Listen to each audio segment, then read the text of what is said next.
बहुत बहुत स्वागत है आपका। Thank you very much for coming to the session. तो आज की प्रैक्टिस हम शुरू करते हैं। एक छोटी सी कॉन्वर्सेशन की हम यहाँ पे आज प्रैक्टिस करेंगे। उसमें जो सेंटेंसेस बोलेंगे, डेली यूज के सेंटेंसेस हैं, हर सेंटेंस को बिल्कुल नेचुरली बोलेंगे, the way native English speakers do.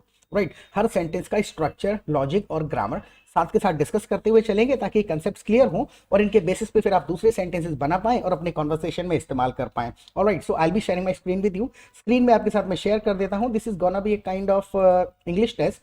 English test है ये एक तरीके का। तो अपनी इंग्लिश को आप टेस्ट करिए कि इन बेसिक चीजों को आप इफेक्टिवली नेचुरली इंग्लिश में बोल पा रहे हैं कि नहीं बोल पा रहे हैं। Alright, actually this conversation is going on between husband and wife.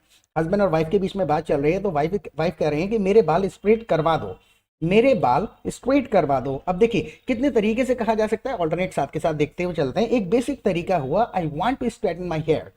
Meaning sentence grammar में लाएंगे तो इसका मतलब है मैं अपने बाल स्ट्रेट करना चाहती हूँ। Right, I want to straighten my hair, मेरे को बाल स्ट्रेट कराने हैं। राइट, अब मान के चलिए इसका हम लिटरल ट्रांसलेशन कर देते हैं, मेरे बाल स्ट्रेट करवा दो, get my hair straighten, get my hair straighten. अगर हमने इस तरीके से इसको बोल दिया तो ग्रामेटिकली सेंटेंस ठीक है, लेकिन ग्रामेटिकली ठीक होने का मतलब ये नहीं है कि it is conveying the intended meaning.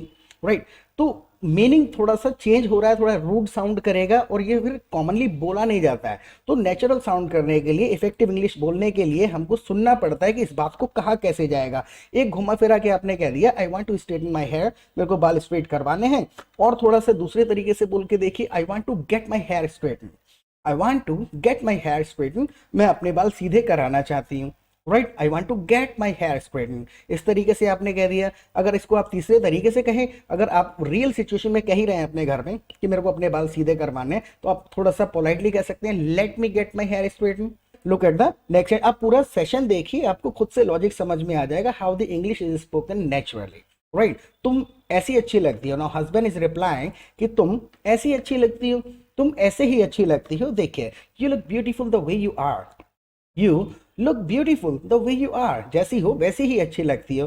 Right, आप इसमें थोड़ा सा और एम्फेसाइज कर सकते हैं, you already look beautiful the way you are, तुम पहले अच्छी लगती हो जैसी हो, you already look beautiful the way you are, जैसी हो वैसी अच्छी लग रही हो। राइट, तुम ये पैसों की वजह से कह रहे हो, तुम ये बात जो है पैसों की वजह से कह रहे हो। So you saying this because of money, you're saying that because of money, you're saying it because of money। तो this that it फिर इस लेवल पे आके इन चीजों का कोई मायना नहीं रह जाता है, आप इंटरचेंजेबली यूज कर सकते हैं। So you saying that because of money, तुम पैसों की वजह से ये बात कह रहे हो। सो बात पैसों की नहीं है। अब देखिए कोई भी चीज हमको बताना है, इससे संबंधित नहीं है, ये मुद्दा नहीं है, तो इट्स नॉट अबाउट, अबाउट का इस्तेमाल कर देंगे, बात पैसों की नहीं है, it's not about money. Right, it's not about money. अब एक सेंटेंस जो आ रहा है इसको बड़े ध्यान से देखिएगा, थोड़ा सा लंबा है लेकिन ये सेंटेंस नहीं है, लॉजिक समझ में आ जाएगा इससे आपको। देखिए, अगर तुम चाहो तो जितने पैसे बाल स्ट्रेट करवाने में लगेंगे उससे ज्यादा का अपने लिए कुछ और ले आओ। समस्या क्या आती है ना कि एक तो समझने वाली बात यह है कि ये एक सेंटेंस नहीं है, इसमें छोटे छोटे 3-4 सेंटेंसेस हैं। हम इसको एक सेंटेंस के हिसाब से बोलने की कोशिश करते हैं। करना क्या है, पहले आप इसको सिचुएशन को तोड़िए, तोड़ तोड़ के भले 5 सेंटेंसेस बोलिए, आपका मकसद होना चाहिए मैसेज पहुंचाना। तो हस्बैंड क्या कह रहा है कि अगर तुम चाहो तो जितने पैसे बाल स्ट्रेट करवाने में लगेंगे उससे ज्यादा का कुछ अपने लिए ले आओ। राइट, अब देखिए इसको कितने तरीके से हम कह सकते हैं, इसमें फेर बदल कितना किया जा सकता है, शब्दों को आगे पीछे कितना किया जा सकता है और कितना इजी है। आप मेरे साथ रिपीट करिएगा। सो इफ यू वांट, बिल्कुल बेसिक, अगर तुम चाहो, if you want you can spend more money, अब ज्यादा पैसे खर्च कर लो, किस लिए, to buy yourself something else, अपने लिए कुछ और खरीदने में। Right, so if you want you can spend more money to buy yourself something else. यहां तक हो गया कि आप अपने लिए कुछ और खरीद लो, ज्यादा पैसे खर्च कर लो। देन का हम यहाँ पे इस्तेमाल करेंगे। क्यों देन का इस्तेमाल कर रहे हैं, बिकॉज मोर कंपैरिजन कर रहे हैं ना कि बालों को सीधा कराने में जितने पैसे लग रहे हैं, तो मोर के साथ हम देन का इस्तेमाल कर देंगे। So if you want you can spend more money to buy yourself something else, then you are going to spend on straightening your hair, जितने पैसे then you are going to spend on straightening your hair. What the point. आप मेरे साथ इसको एक बार repeat जरूर करिएगा, आप 2 बार रिपीट करेंगे आपको खुद से लगेगा अरे बिल्कुल बेसिक ग्रामर है। बस यही है वर्ड्स का placement, formation of the sentence हमको सीखना होता है कि किसके बाद कौन सा शब्द बोला जाएगा। एक बार रिपीट करिए आप मेरे साथ। If you want you can spend more money to buy yourself something else, then you are going to spend on straightening your hair, जितना आप बालों को सीधा कराने में स्पेंड करने जा रही हो, राइट। अब देखिए ऑन के बाद स्ट्रेटनिंग आईएनजी लगा रहे हैं साथ में, इन चीजों का कोई लॉजिक नहीं होता है, बस इसका सीधा से एक जवाब है कि बस ये होता ही ऐसे ही है, राइट। मान के चलिए मैंने खाने पे 100 रुपए खर्च करे, so I spend 100 rupees on food, right. तो जब आप रिपीट करेंगे इन्हीं चीजों को, जैसे मैंने 100 रुपए की शॉपिंग कर ली और 50 रुपए खाने के लिए बचा लिए, तो ये छोटे छोटे सेंटेंसेस होते हैं। जब आप इनको बोलेंगे धीरे धीरे, फिर आपको बड़े बड़े सेंटेंसेस में ये छोटे छोटे सेंटेंसेस फिट करने आ जाएंगे। तो इन द बिगिनिंग करना क्या होता है, छोटे छोटे सेंटेंसेस से स्टार्ट करना होता है, उनको कहने का तरीका ढूंढना होता है। आप इस चीज को बोल के देखिए एक बार कि मैंने 100 रुपए की शॉपिंग करी और 50 रुपए खाने के लिए बचा लिए, so I spent 100 rupees on shopping and saved 50 rupees for food, right. So I spent 100 rupees on shopping and saved 50 rupees for food. तो जब आप छोटे छोटे सेंटेंसेस बोलेंगे ना, तो सबकॉन्शियस माइंड उन साउंड्स को याद कर लेता है कि कौन से शब्द के बाद आईएनजी अच्छा लग रहा है, कौन से के बाद में फर्स्ट फॉर्म ऑफ वर्ब अच्छा लग रहा है। टू के बाद फर्स्ट फॉर्म ऑफ वर्ब लगता है, ऑन के बाद इनके बाद आईएनजी लगता है। ये आप पूरा सेशन देखिए, आगे यूज करते हैं तो आपको और अच्छे से समझ में आएगा। सो एक बार ट्राई करने में क्या जा रहा है, अब वाइफ ने कहा कि एक बार ट्राई करने में क्या जा रहा है, sir what is the harm in trying it once, right. What is the harm in trying it once? एक बार ट्राई करने में क्या जा रहा है। अब इसी चीज को आप दूसरे तरीके से बोल के देखिए। अब इसी चीज को आप ऐसे करके कह करके देखिए, What is the harm in giving it a try? अब ये giving it A try commonly use होता है। मान के चलिए हमको किसी को कभी भी कहना है कि भैया एक बार इसको ट्राई करके देख लो, so give it a try. So what is the harm in giving it a try, तो इसको यहाँ पे ला करके हमने यूज कर लिया, right. Look at the next sentence, करो जो तुम करना चाहो, वैसे भी बाल तुम्हारे हैं मेरे थोड़ी हैं।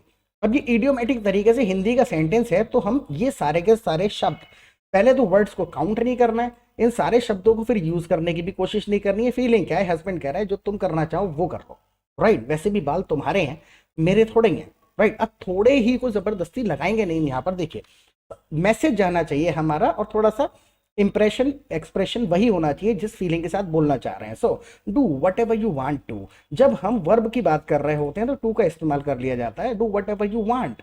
अगर आप इतना कह के भी छोड़ दें, वांट तक बोल दें, तब भी चल जाएगा। Do whatever you want, to लगा देंगे तो और ज्यादा एम्फेसाइज कर दिया आपने, अच्छे तरीके से कह दिया जो करना चाहो वो करो, do whatever you want to, right. After all it's your hair not mine, आपके हैं मेरे नहीं है। तो देखिए यहाँ पर जो हम इट इस्तेमाल कर रहे हैं और हेयर कह रहे हैं, तो हेयर को एक सिंगल ही लिया जाता है। इंग्लिश में जैसे हिंदी में बाल होते हैं, वहां बाल होता है, एक सेट के तरीके से लिया जाता है, तो उसको हम काउंट नहीं करते हैं बाल को, ठीक है।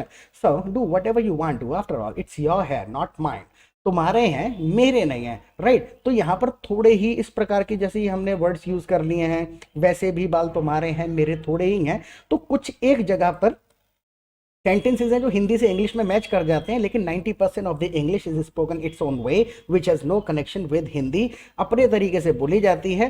कुछ एक चीजें बिल्कुल स्ट्रेट फॉरवर्ड बोल दी जाती हैं, तो अगर ऐसी चीजों का ट्रांसलेशन कई बार नहीं फिट हो रहा है, राइट, तब हम अपनी आवाज को ऊपर नीचे करके एम्फेसाइज कर देते हैं, मैसेज को पहुंचा देते हैं, राइट। वो तरीका यही है, right. Look at the next sentence, सब महिलाएं बाल स्ट्रेट करवाती हैं, क्या वो सब पागल हैं? सारी महिलाएं अपने बाल स्ट्रेट कराती हैं, क्या वो सब पागल हैं? देखिए अब बिल्कुल सिंपल तरीके से बोल के देखिए, all women straight in their hair, are they all crazy? All women straight in their hair, ये इंग्लिश में बोलने का तरीका है कि सारी महिलाएं अपने बाल सीधे करती हैं, राइट। लेकिन मैसेज वो जा रहा है, और ये नॉर्मल तरीका है। अगर आप इसको ऐसे बोल दें, all women get their hair straightened, are they all crazy? All women get their hair straightened, तब भी ठीक है, लेकिन इस सेंटेंस में ट्रांसलेशन फिट आ गया।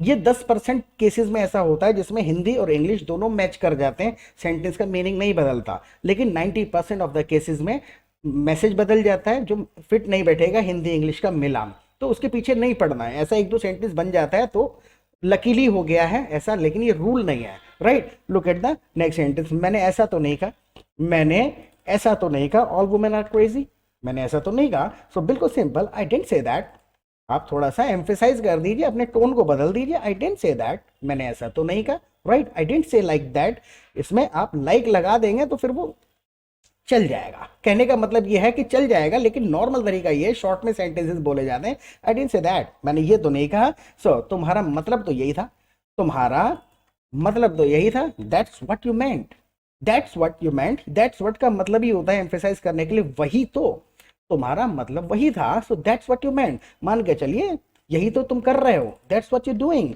यही तो मैं कह रहा हूं, that's what I am saying, यही तो तुमने किया था, दैट्स व्हाट यू डिड, यही तो मैं समझा रहा हूं, that's what I am explaining, right? So that's what you meant, यहाँ सेकंड फॉर्म लगा दिया, यही तो तुम्हारा मकसद था, मतलब था, so that's what you meant. Mean का सेकंड फॉर्म है, मीन का मतलब मकसद भी होता है, मतलब भी होता है। Now look at the next sentence, अच्छा बताओ बाल स्ट्रेट कराने में कितने रुपए लगेंगे, अच्छा बताओ बाल स्ट्रेट कराने में कितने रुपए लगेंगे। तो रुपए वगैरह की ट्रांसलेशन फिट नहीं करनी है, सुन के पता चल जाएगा। कीमत की जब बात आती है तो कॉस्ट वर्ड जो है बहुत कॉमन है।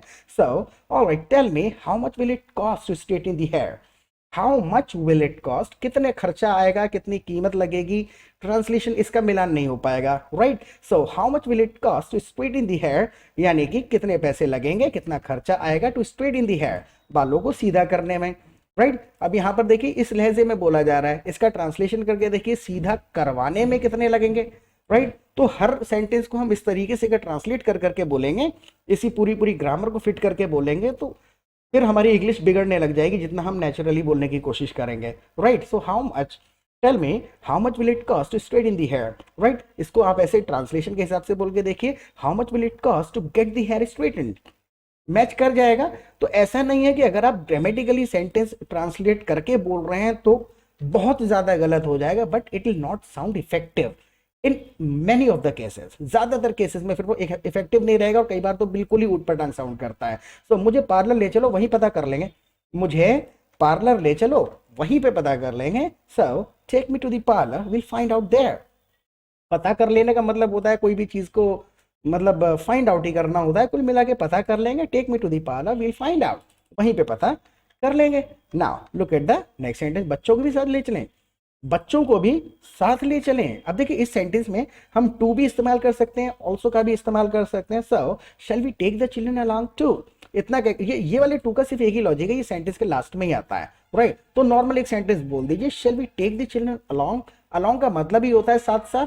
सो shall we take the children along too, तो थोड़ा सा आदत में लेके आना पड़ेगा इस चीज को बस, कि जब भी वाला सेंटेंस है, बच्चों को भी, इसको भी, उसको भी, so shall we take the children along too. आप इसमें ऑल्सो अगर यूज करना चाहें तो ऑल्सो का भी इस्तेमाल कर सकते हैं, shall we also take the children with us, shall we also take the children with us.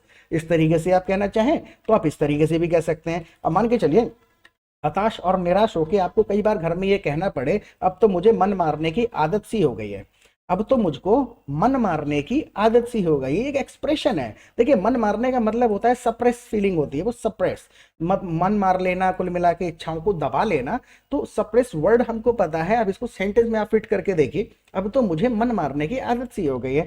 So I have gotten used to, मुझे किसी भी चीज की अगर आदत है, देखिए यूज्ड टू मतलब है आदी होना, हैबिचुअल है आदी होना, एडिक्टेड है आदी होना, लेकिन इन सारे के सारे शब्दों का मतलब है आदत में है हम किसी चीज की, लेकिन फीलिंग सबकी अलग है। यूज टू का मतलब होता है किसी भी काम को मैं आसानी से कर पाता हूं बिना किसी परेशानी के, राइट? तो मैं उसका यूज टू हूं। So I have gotten use to suppressing my desires now, suppress कर लेता हूं मैं, अपनी दबा लेता हूं इच्छाओं को, डिजायर्स का मतलब है इच्छाएं। So I have gotten used to suppressing my desires now, अब मुझे अपनी इच्छाओं को दबाने की आदत सी हो गई है। तो इस सेशन के बारे में प्लीज आप मुझे फीडबैक जरूर दीजिएगा कि इससे थोड़ा बहुत आपको हेल्प मिली सेंटेंसेस के स्ट्रक्चर सीखने में या नहीं, और प्रैक्टिस करते रहें। फिर मिलेंगे एक नए सेशन के साथ, टिल देन बाय।